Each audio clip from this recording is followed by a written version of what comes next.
Welcome back, America, to Sound Retirement Radio, where we bring you concepts, ideas, and strategies designed to help you achieve clarity, confidence, and freedom as you prepare for and transition through retirement. And now, here is your host, Jason Parker. America, welcome back to another round of Sound Retirement Radio. I'm so glad to have you tuning in to episode number 389. The title of this show is The 7 Ingredients for a Sound Retirement. But before we get into today's show, I like to get the day started right by renewing our mind. And this verse comes to us from John 15:5. I am the vine, you are the branches. If you remain in me and I in you, you will bear much fruit. Apart from me, you can do nothing. And since we're talking recipes, I have a few good food jokes for you. Did you hear the one about peanut butter? I'm not going to tell you. You might spread it.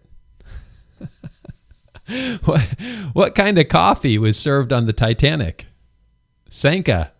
Anyways, are you nearing retirement age, feeling a little bit anxious about it? You're not alone. A lot of people feel this way, even if they've been planning for retirement for years. High inflation, rising interest rates, stock market volatility have made retirement planning more difficult than ever.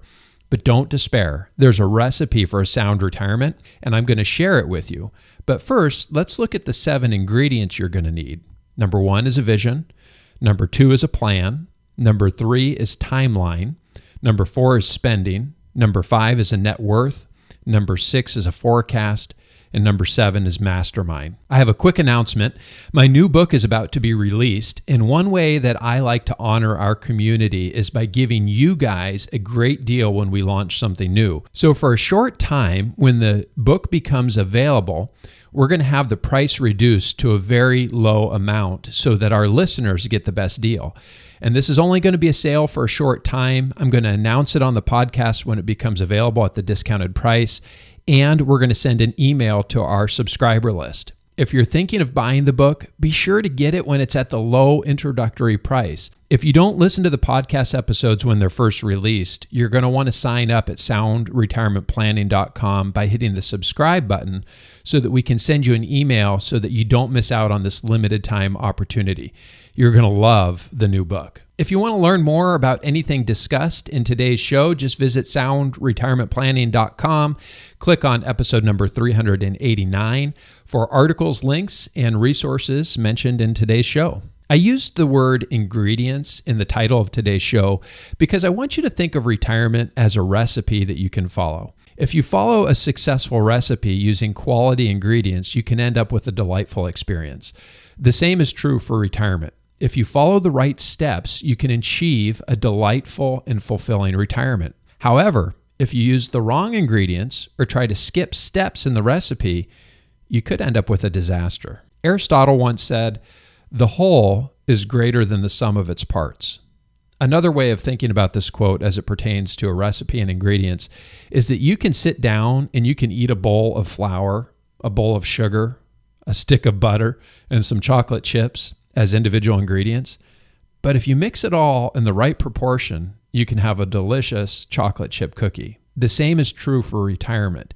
Each ingredient by itself might not seem like much, but when you put them all together in the right way, it can lead to a fulfilling and enjoyable retirement. Before I dive into the ingredients and recipe, I want to share with you a story about a family and how they applied Aristotle's thinking that the whole is greater than the sum of its parts to their lives and the incredible impact that it's had on the world. In the mid-1940s, Joel had just finished serving as an infantryman in the United States Army during World War II. After the war, he had planned to attend the University of Washington, but he wanted to play football in college.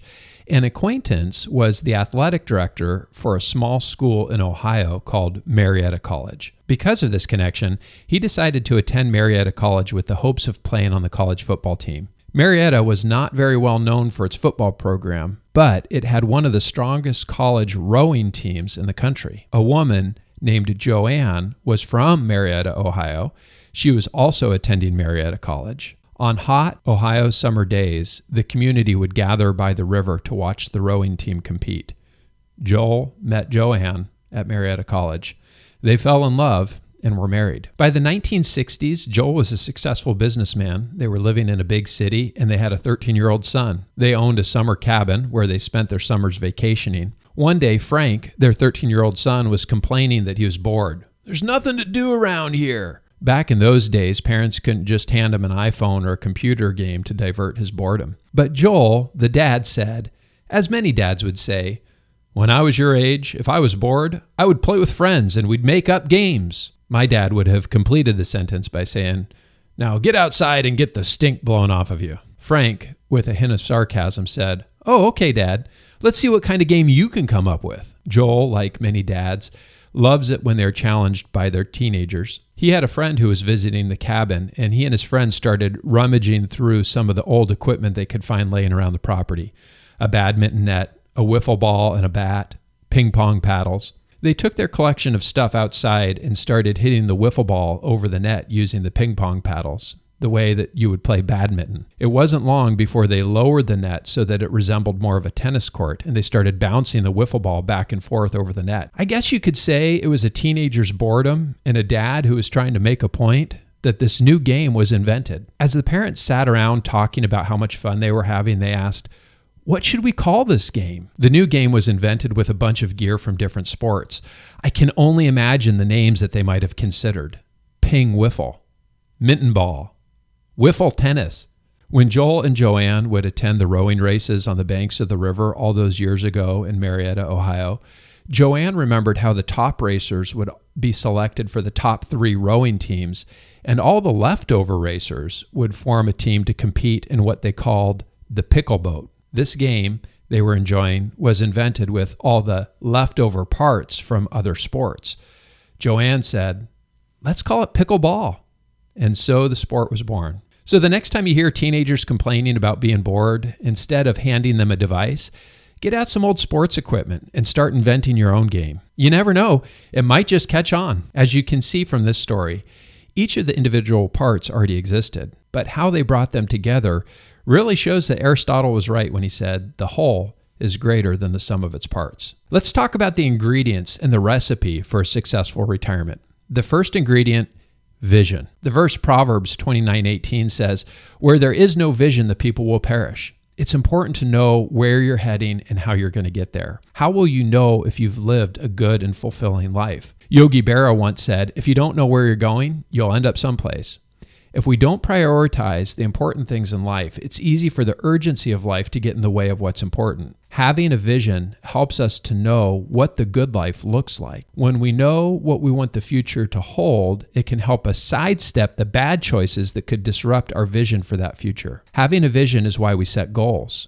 We have a new feature in the retirement budget calculator that allows you to create daily, weekly, monthly, and annual and lifetime goals. Let me give you an example of how organizing your life this way can have an amazing impact on the outcomes. A daily goal would be to eat a banana for breakfast. A weekly goal might be to play pickleball with friends every Sunday afternoon. A monthly goal could be taking your family to ice cream. An annual goal could be a family vacation or writing a book or recording an album. And lifetime goals should be items on your bucket list. Maybe it's a place you've always wanted to go, or helping your spouse achieve a dream. Maybe it's seeing a foundation you're involved with hit a specific milestone, or giving of your time to a nonprofit that you care deeply about. Having goals is the activity and the fuel for moving us in the direction of our vision so that we end up where we want to go. Are you moving in the right direction? Without goals and a way to track them, it's hard to know if you're making progress, and it's easy to start to drift. If your goal is to climb a mountain, let me tell you, people don't just drift to the top of a mountain. You don't just wake up one day and say, "Oh, look, I'm at the top of a mountain." The old saying goes, a journey of 1,000 miles begins with a single step.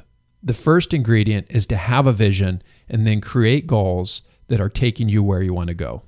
The second ingredient, have a plan. My daughter was making chocolate chip cookies for my wife's artist reception. We had run out of flour, so I suggested that she use a bag of cement that we have in the garage. I told her similar looking powder, and I figured it would make the cookies nice and crunchy. Of course, we did not use cement as a replacement for flour, but we need to keep out the bad ingredients if we want good cookies or a good retirement.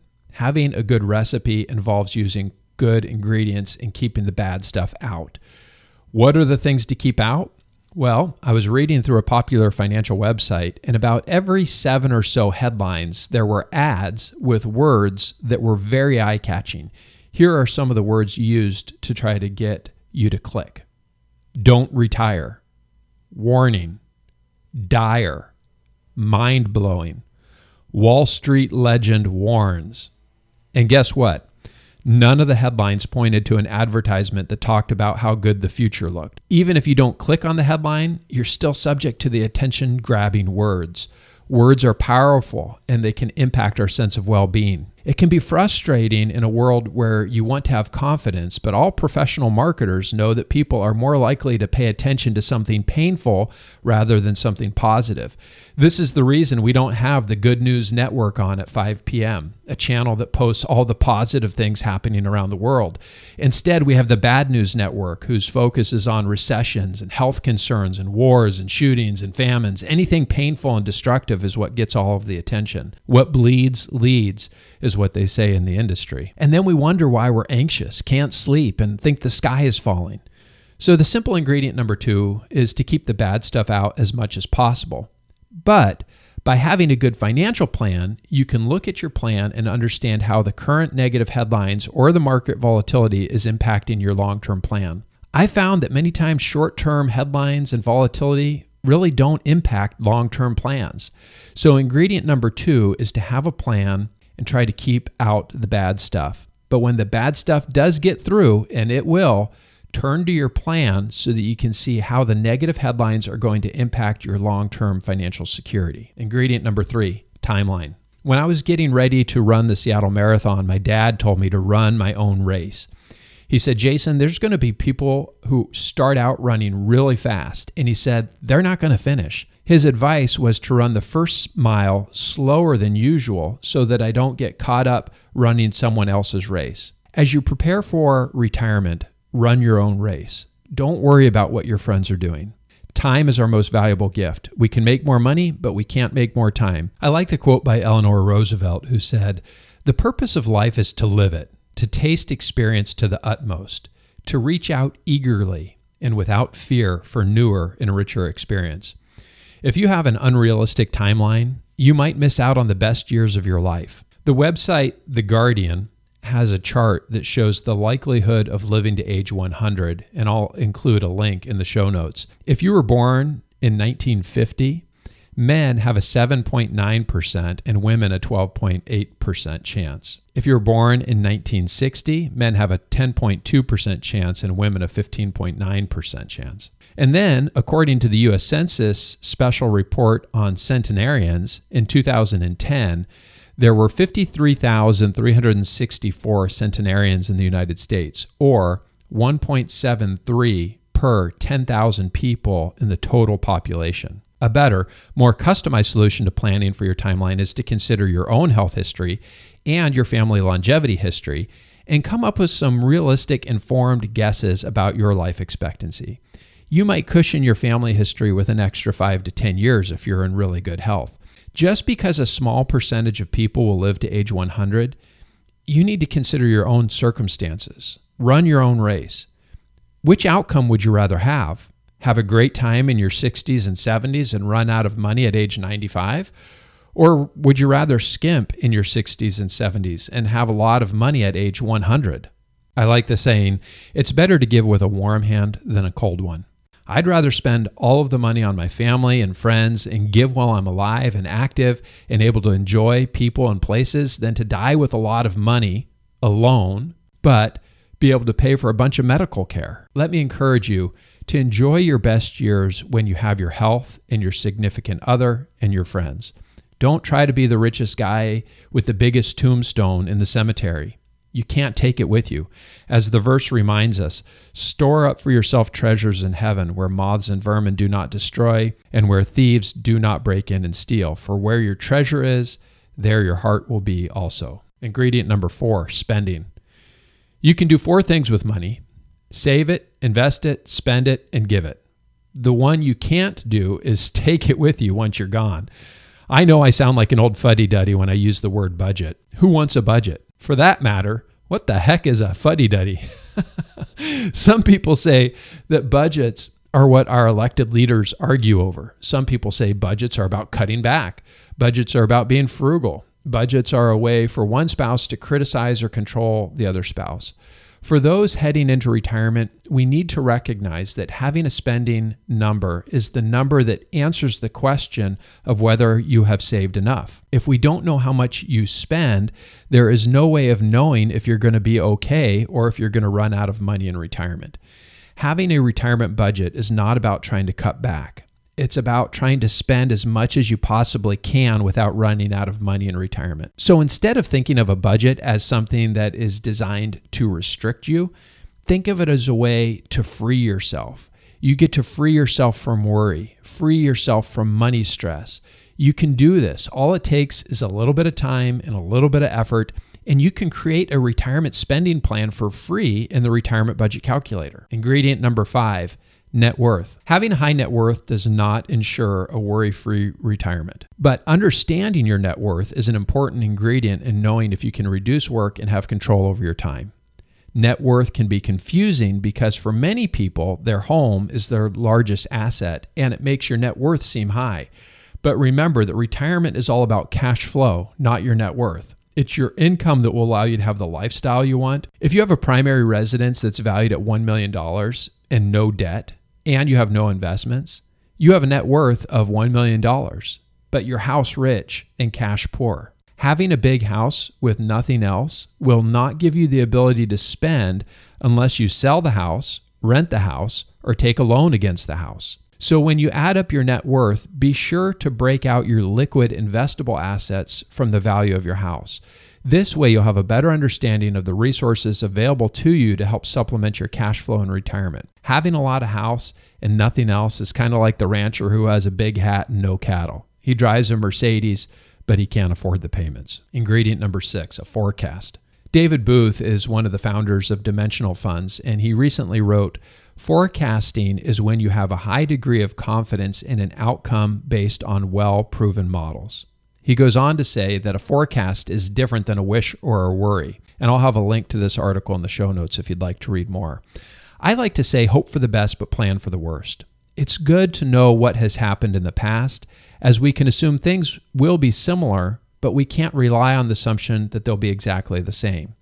It may have rained last year on July 4th, but that doesn't mean that we should plan on rain again this year on July 4th. But we can look at average rainfall for the month of July over the last 100 years and have a reasonable range of how much rain we could expect next July. Once you have a vision and a plan and a reasonable timeline established for how long your money will need to last, you need to understand your spending and your net worth. You'll have all the information you need to forecast your financial future. The future will be different than the present, and that's a good thing if you believe, like I do, that things are continuing to get better. When you subscribe to the Retirement Budget Calculator, you can see how Social Security, pensions, withdrawal order, life expectancy, taxes, investments, inflation, rates of return, how it all works together. And even though the future will likely be different from the past, the forecast gives you a starting point. Then, by continuing to update your plan and use the calculator year after year, you're going to be able to see if things are getting better or worse over time. It will allow you to have more confidence as you try to decide if you can afford to take the trip or buy the car or pay for the wedding. And if you see things beginning to deteriorate, you'll have the information to make a course correction. Ingredient number 7 is mastermind. In the book of Matthew, chapter 18, verse 20, it says, "For where 2 or 3 gather in my name, I am there with them." Coach John Wooden said, "We become the average of the 5 people we spend the most time with." Benjamin Franklin formed a group he called Junto, which was an organized group of friends to provide a structured form of mutual improvement. In 1928, Napoleon Hill wrote about what he called a mastermind alliance. Hill originally said that when 2 people got together, a third mind, the mastermind, was created. Let's face it, life is better together. In the TV show Alone, some people only last a few days without the connection of family and friends. Successful people achieve success because they're good at working with others. We're stronger together. It's in cooperation that we can achieve more and make more of an impact. The old saying goes, if you want to go fast, go alone. If you want to go far, go together. Being in a community with others is valuable. The Retirement Budget Calculator has a mastermind community portal for our premium members. After you pay for a subscription to the calculator, we send you an invitation to join the private mastermind. You can surround yourself with others who are on this retirement journey together, some of whom are ahead of you, some who are behind you, and some who are in lockstep with you. You're able to ask questions about Social Security, investing, taxes, health insurance, and travel, and how to use the calculator. There's collective wisdom in the mastermind. Sometimes successful people, which are the type of people who subscribe to the calculator, can feel isolated or alone. Not all of your friends and family have prepared for retirement, and it can be awkward to talk with family and friends about financial matters. A mastermind of like-minded people with similar interests can make retirement feel less scary and more connected. One thing I know is that fear has a hard time taking root with other people around.